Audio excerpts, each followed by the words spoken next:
We're going to check in once again with Mike Eppel over at 680 News to take a look at business news. Bad news when it comes, or at least a bad prediction when it comes to grocery shopping. Do you grocery shop in your home, Mike? Is it you that does it?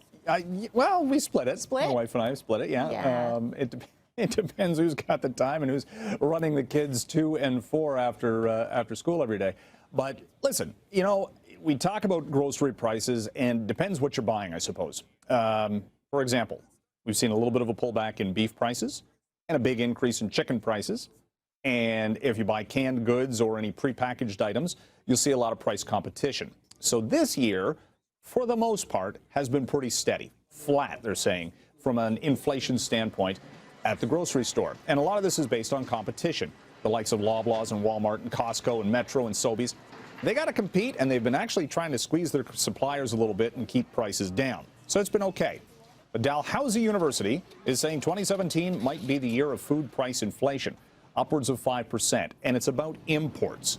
We've seen a little bit of this already this year, Tammy, with when the dollar kind of dropped off a cliff earlier in the year and vegetable prices rose because we had to import them from the United States.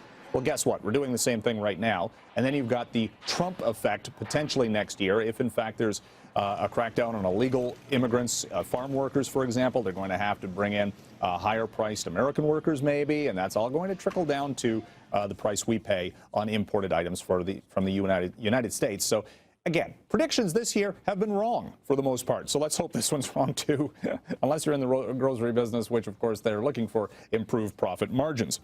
Wall Street is starting the day with the Dow at records, and, of course, nobody predicted that on U.S. election night.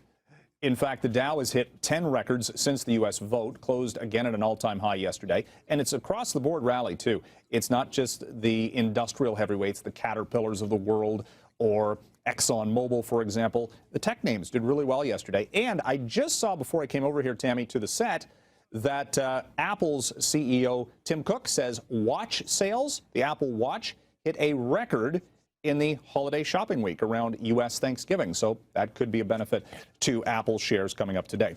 Price for oil starting the day down. It's been up 5 days in a row, though, after OPEC announced that production cut agreement. But whether or not the cartel actually sticks to those production targets, that remains to be seen. It's a wild card. Canadian dollar's doing okay, 75.5 cents U.S. Hudson's Bay Company reporting earnings after the close of trade last night. They lost $125 million. They've been integrating and expanding the Saks Fifth Avenue brand here in the Canadian marketplace. The sales results, though, year over year were down a bit, so we'll see if they can pick that up over the course of the holiday shopping season.